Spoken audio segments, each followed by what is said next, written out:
नमस्कार दोस्तों, आप सभी का हमारे YouTube चैनल एस जे क्लासेस पर स्वागत है।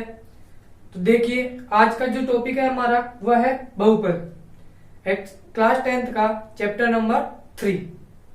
तो पहले बहुपद की बात करें तो इसके बारे में हमने पिछली क्लास में भी पढ़ लिया था। अब हम इसके बारे में थोड़ा डिटेल से पढ़ते हैं।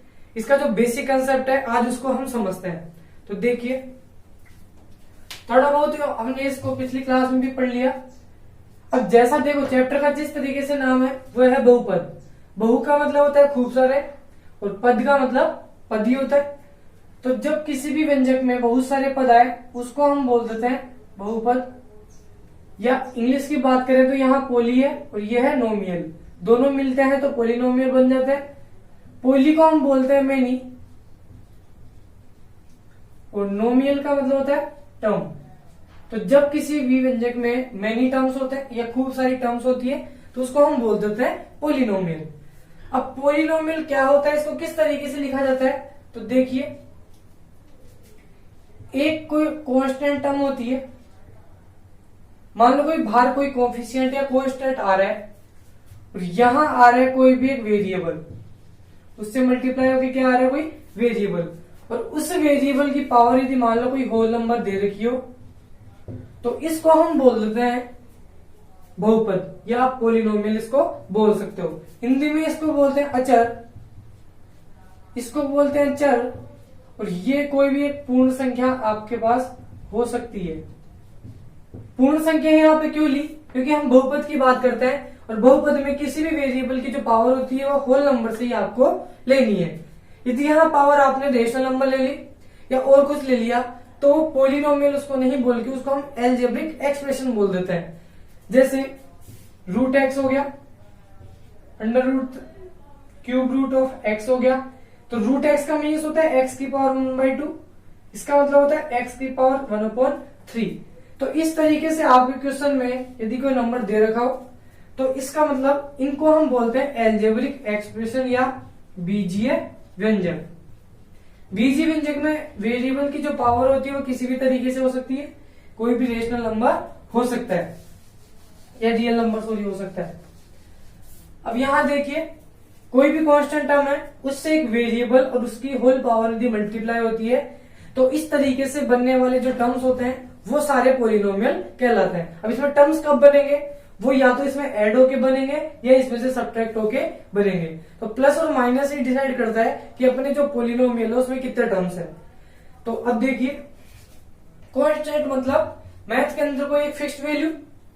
चर किसको बोलते हैं, जिसका मान बदलता रहे। तो कोई भी आप एक ऐसा वेरिएबल अपने अल्फाबेट से ले सकते हो। तो जैसे यहाँ पे जनरली एक्स लिया जाता है तो मैं यहाँ एक्स ले लूंगा। और होल नंबर कुछ भी हो सकता है, 0 से लेके इन्फिनिटी तक कोई भी नंबर यहाँ पर आपके पास आ सकता है। तो इसकी यदि जनरल फॉर्म की बात करें तो मान लो कोई कांस्टेंट नंबर ए मान लिया, एक वेरिएबल मान लिया मैंने एक्स और उसकी पावर सबसे पहले ले ली मैंने 0, क्योंकि होल नंबर में 0 आ सकता है। ये 1 कोफिशिएंट हो गया। मान लो दूसरा कोफिशिएंट a2 हो गया, यहाँ x की पावर हो सकती है 1 हो। तीसरा कोफिशिएंट आप a3 मान सकते हो, यहाँ वेरिएबल x ही है और होल नंबर हो गया यहाँ पे 2। फिर a4 हो गया, x की पावर 3। इस तरीके से आप अनेक टर्म्स यहाँ पर लिख सकते हो। मान लो एक n टर्म हो गया और उसकी x की पावर आपके पास होगी n-1। और भी इसके आगे आप चलो तो एक an+1 हो गया प्लस मल्टीप्लाई x वेरिएबल हो गया, उसकी पावर होगी n। तो ये हमारे पोलिनोमियल की एक जनरल फॉर्म हो गई। इस तरीके से आप पोलिनोमियल को डिफाइन कर सकते हो। अब पोलिनोमियल भी अलग अलग तरीके से होता है। यदि एक ही टर्म आए तो उसको क्या बोलते हैं, 2 टर्म आए तो उसको क्या बोलते हैं, ये सब हमने छोटी क्लास में पढ़ लिया। यदि हम अकेले किसी टर्म की बात करते हैं, ये एक ही टर्म हमारे पोलिनोमियल में हो उसको मोनोमियल बोलते हैं, एक पदी बहुपद बोलते हैं। 2 टर्म से यदि हमारे पोलिनोमियल में आ रही हो तो उसको द्विपदी बोलते हैं। जैसे 4x+2 इसकी बात करें तो यहाँ प्लस आ रहा है, ये वेरिएबल वाला टर्म है और ये कांस्टेंट है, तो यहाँ आपके पास 2 टर्म्स आ रही है। तो इसको हम बोलते हैं मोनोमियल, इसको हम बोलते हैं बाइनोमियल। या आप हिंदी में बोलोगे तो इसको बोलोगे द्विपदी बहुपद। जैसे एक और कोई इक्वेशन मान लो व्यंजक आ गया 4x², यहाँ केवल सिंगल ही टर्म्स है, इसको आप बोलोगे एक पदी बहुपद, या आप इसको बोल सकते हो मोनोमियल। इसके बाद देखिए मोनोमियल का एक और एग्जांपल लेता हूं, जैसे 3x² प्लस 5x², यहाँ टर्म्स तो दो है, लेकिन यदि उनमें कैलकुलेशन हो रही है तो पहले आपको कैलकुलेट उसको करना होगा। तो ये x² वाला टर्म है, ये भी x² वाला है, दोनों ऐड होके 5 3 8x² बन गया। तो यहां से ये भी जो टर्म मिल रही है हमारे को, ये भी मोनोमियल ही मिल रही है। अब यदि आपके पोलिनोमियल में 3 टर्म्स आ रही हो, जुड़ने के बाद भी यदि 3 ही बन रही हो, तो उसको हम बोल देते हैं ट्राइनोमियल। इसी तरीके से खूब सारे पद, 3 या 3 से ज्यादा टर्म्स यदि आपके व्यंजक में आ रही है तो उसको हम नाम दे देते हैं पोलिनोमियल। अब हम बात करते हैं पोलिनोमियल्स के टाइप्स की। तो पोलिनोमियल जनरली हम यहां पर 3 ही टाइप्स के पढ़ते हैं।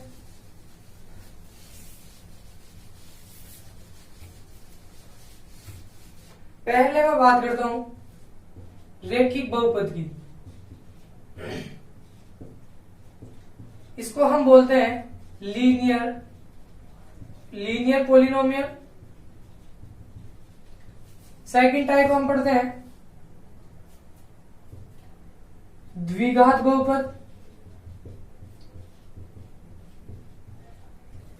इसको हम बोलते हैं क्वाड्रेटिक पोलिनोमियल।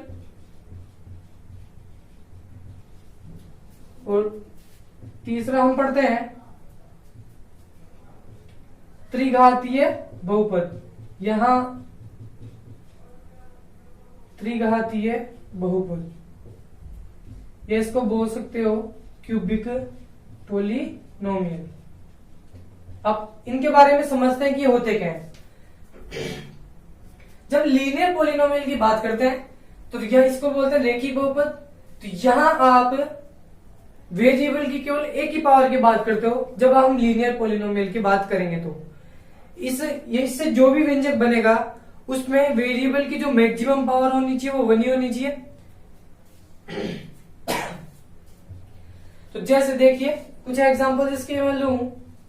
एक क्वेश्चन दे दिया 4x, तो यहां देखिए वेरिएबल जो है वो x है और 4 जो है वो कांस्टेंट आ रहा है, और इसकी होल नंबर में आनी चाहिए पावर। यहाँ कुछ भी नहीं है तो आप क्या मानोगे 1।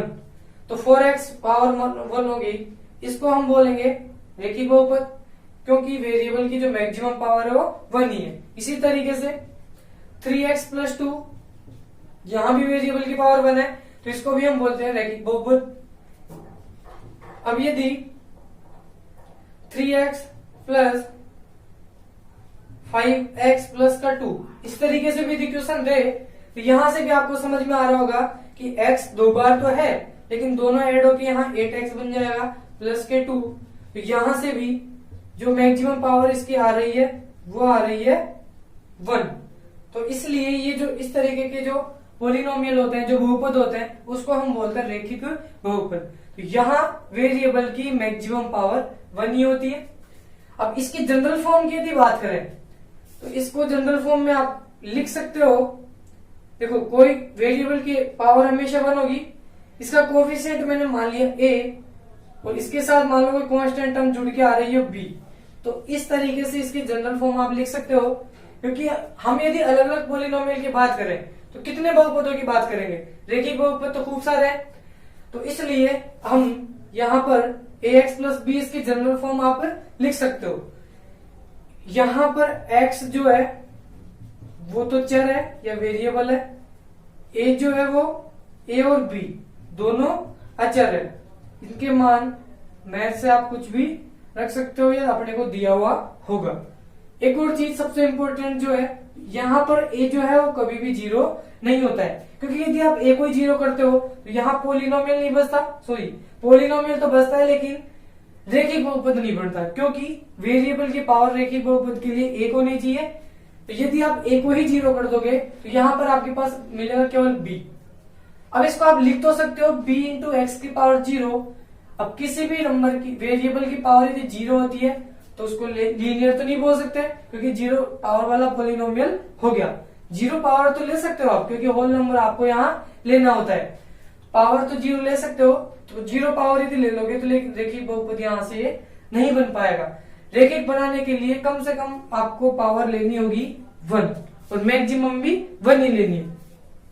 तो इस तरीके से आप यहाँ पर कभी भी x का जो कोफिशिएंट है वो 0 नहीं लोगे। अब बात करते हैं द्विघात बहुपद की। जैसा कि नाम से पता चल रहा है, इस द्विघात मतलब इसमें पावर कितनी होनी चाहिए वेरिएबल की 2। एग्जाम्पल यदि हम ले तो एक एग्जाम्पल ले लियो 5x²। यहाँ वेरिएबल x आ रहा है, x की पावर 2 होगी और इसका कोएफिशिएंट है जो ये है। तो देखिए ये जो पॉलिनोमियल है वो कुछ इसी तरीके से लिखा आ रहा है। बाहर तो कोई कांस्टेंट टर्म आ रही है, अंदर एक वेरिएबल आ रहा है और उसकी पावर जो है वो कोई ना कोई होल नंबर आ रही है। या इसको आप ऐसा भी लिख सकते हो 5x², सबसे पहले 2 घात वाला, फिर 3 1 घात वाला और फिर 0 घात वाला। तो ये भी इसकी फॉर्म हो गई। और इसके एग्जाम्पल की बात करें तो 3x² माइनस का 4x प्लस के 2, ये भी एक द्विघात बहुपद हो गया। अब इसकी यदि जनरल फॉर्म की बात करें तो देखो सबसे ज्यादा पावर इसमें होनी चाहिए 2, मैक्सिमम पावर 2 होगी तब ये द्विघात वाला बहुपद कहलाएगा। 2 से कम घात इसमें नहीं होनी चाहिए। तो x की जो पावर, वेरिएबल यहाँ हम x लेके चल रहे हैं, हो सकता है क्वेश्चन में कभी y भी दे सकता हो, कभी z भी दे सकता है, t वगैरह कुछ भी दे सकता है, तो वो उसी वेरिएबल का वो पॉलिनोमियल हो जाएगा। ये x के रूप में दे रखा है, यहाँ वेरिएबल x है तो x के वेरिएबल वाला पॉलिनोमियल हो गया। y होता तो y वेरिएबल वाला पॉलिनोमियल हो जाता। तो x की पावर देखो 2 प्लस फिर आप लोगे x, फिर यहाँ कोई कांस्टेंट टर्म आएगी। तो कांस्टेंट टर्म मैथ में इन्फिनिटिव नंबर होता है, तो क्या ले, तो जनरली कोई कांस्टेंट नंबर मैंने ले लिया, यहां से a ले लिया, इसका कोई कोफिशिएंट हो गया b और यहाँ कोई कांस्टेंट टर्म हो गई c। तो ये क्वाड्रेटिक फॉर्मूले के लिए या क्वाड्रेटिक पॉलिनोमियल के लिए एक जनरल इसका रूप बन गया, जनरल इसकी फॉर्म बन गई। तो देखो a इसका x² का कोफिशिएंट हो गया, b x का कोफिशिएंट हो गया और c कांस्टेंट टर्म हो गया। और यहाँ पर भी कभी भी आप a को 0 नहीं लोगे, क्योंकि यदि a ही 0 हो गया तो ये x² वाला टर्म हो गया। अब यदि x² वाला टर्म 0 हो गया तो ये तो फिर हमारे रेखिक बहुपद बन गया, ये द्विघात तो रहा ही नहीं।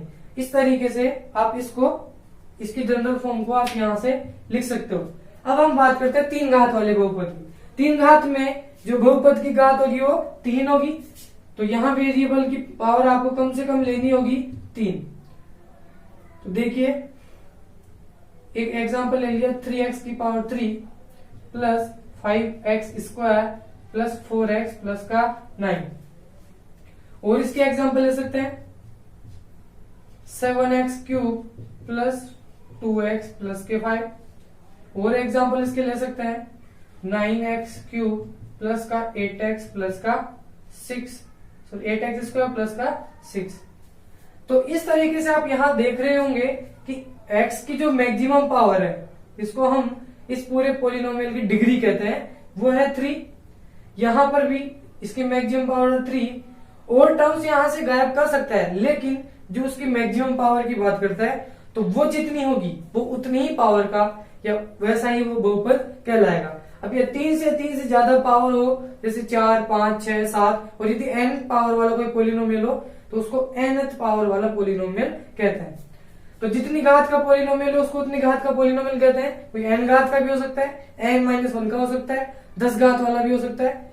अब सबसे इंपॉर्टेंट चीज ये है कि किसी भी पॉलिनोमियल में वेरिएबल की जितनी मैक्सिमम पावर होती है उसके उतनी ही वैल्यूज निकलती है, उसके उतने ही सॉल्यूशन निकलते हैं। तो ये रैखिक बहुपद के लिए जो सॉल्यूशन निकलेगा वो केवल 1 ही होगा। क्वाड्रेटिक में वेरिएबल की मैक्सिमम पावर आपके पास होती है 2, तो यहां से जो इसके सॉल्यूशन होंगे वो 2 होंगे। यहां बात करें, यहां कितने घात का बहुपद है, 3 घात वाला, तो मैक्सिमम पावर जो वेरिएबल की वो दे रखी है आपको 3, तो यहां आपके पास इसके जो सॉल्यूशन आएंगे वो आएंगे 3, ना तो 3 से कम होंगे ना 3 से ज्यादा होंगे। तो यहां से आपको पता चल पा रहा होगा कि किसी भी व्यंजक में मैक्सिमम पावर जितनी होती है वो उस पॉलिनोमियल की डिग्री भी कहलाती है। तो इसकी डिग्री होगी 3 घात वाले की 3, इसकी डिग्री होगी 2 और इसकी डिग्री होगी 1।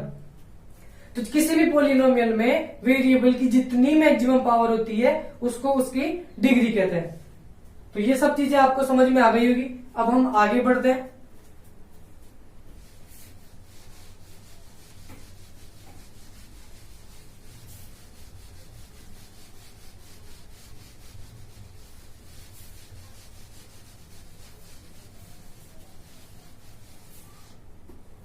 अब देखिए, अब हम पढ़ते हैं बहुपद के शून्यकों के बारे में।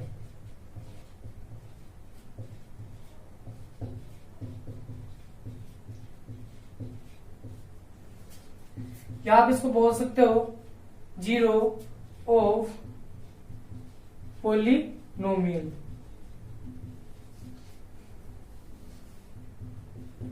देखो बहुपद के शून्य, तो सबसे पहले बात करें शून्य क्या होता है।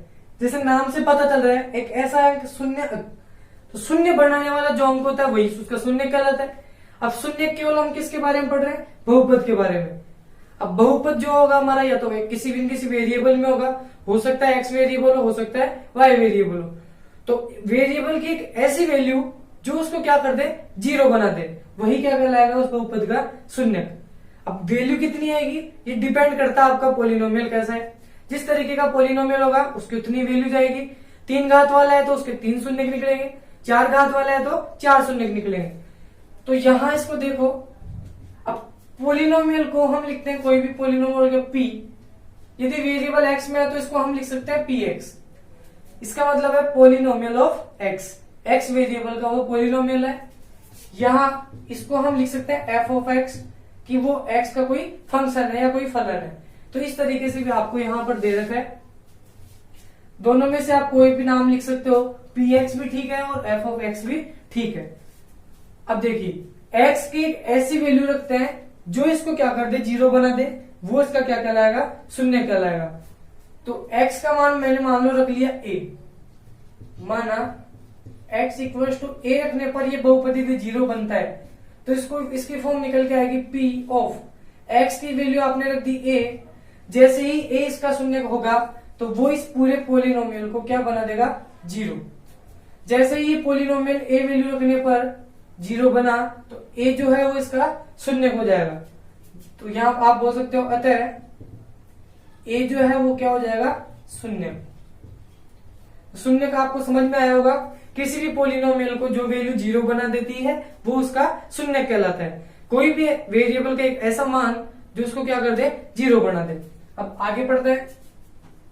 अब बहुपद की बात करें तो शून्य मैंने बता दिया कि किसी भी बहुपद के कितने शून्य निकलेंगे, जितनी उसकी डिग्री होगी।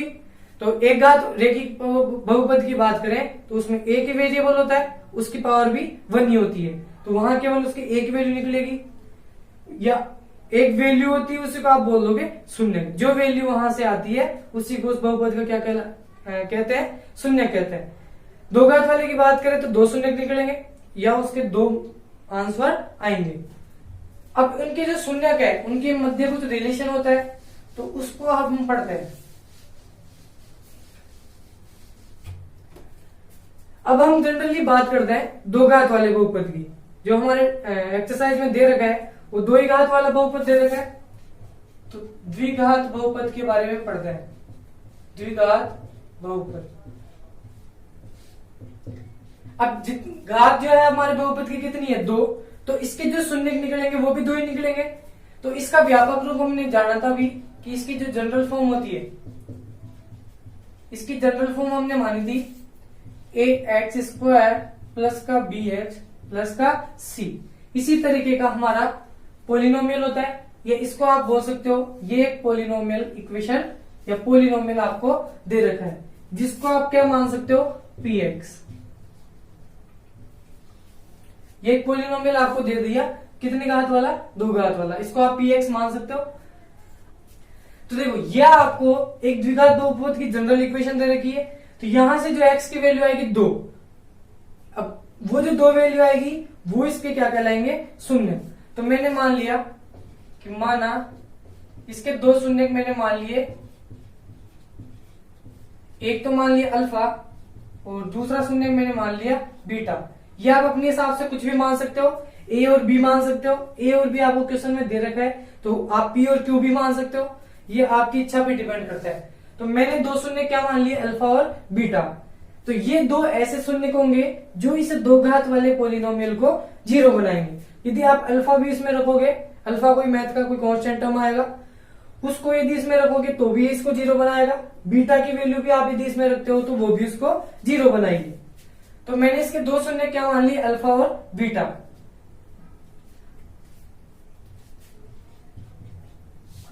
देखो अल्फा और बीटा क्या है, ये एक्स की वैल्यू ही है, तो आप इसको बोल सकते हो अतः जो एक्स है एक बार उसका मान हो गया अल्फा और एक बार एक्स की वैल्यू आ गई बीटा। अब यह आपके पास एक्स के दो वैल्यूज आ सकती है, एक अल्फा और एक बीटा, और ये दोनों ही क्या कहलाएंगे, आपके शून्य कहलाएंगे।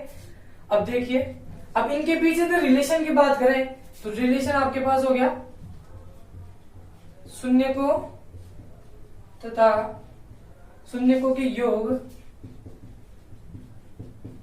तथा गुणांकों के बीच संबंध की बात करता है। गुणांकों के बीच जो संबंध होता है उसको देखते हैं क्या होता है। देखिए सबसे पहले शून्यकों के योग की बात करते हैं, तो योग क्या हो गया, जो शून्यक माने हैं आपने उनका योग कर दो, तो शून्यक मैंने माने अल्फा और बीटा, शून्यकों का योग हो गया अल्फा प्लस बीटा।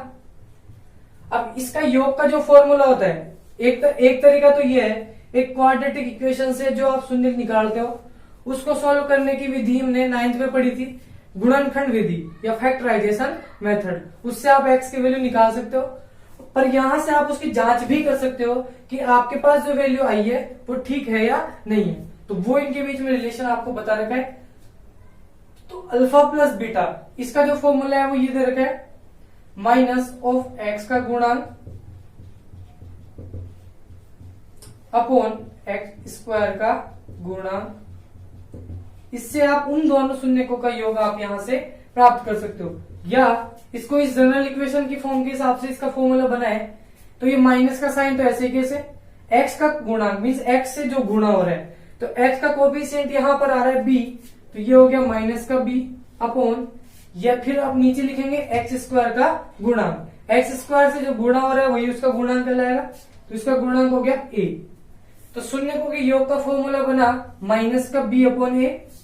अब दूसरा गुणा की बात करते हैं, जो शून्य आपके पास आए हैं वो दोनों गुणाओं के क्या रिजल्ट देंगे, आप उनका यहां से डायरेक्ट आंसर भी निकाल सकते हो।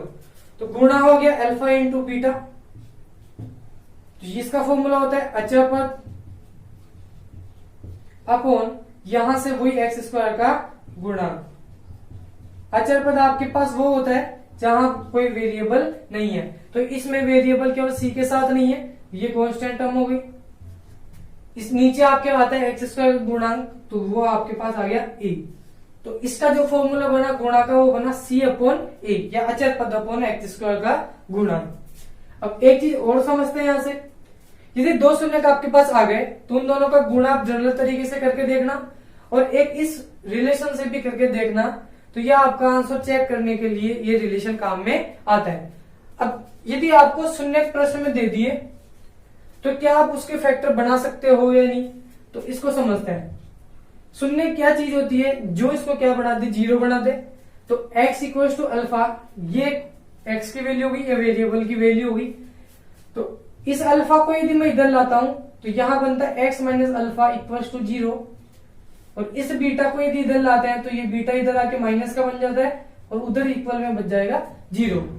तो x माइनस अल्फा और x माइनस बीटा, ये जो है ये इस जनरल इक्वेशन के या इस क्वाड्रेटिक इक्वेशन के, क्वाड्रेटिक पॉलिनोमियल के, ये हमारे पास दो क्या आ गए, फैक्टर आ गए, या इन दोनों का आप बोल सकते हो द्विघात बहुपद के गुणनखंड, द्विघात बहुपद के ये दोनों आपके पास आ गए गुणनखंड।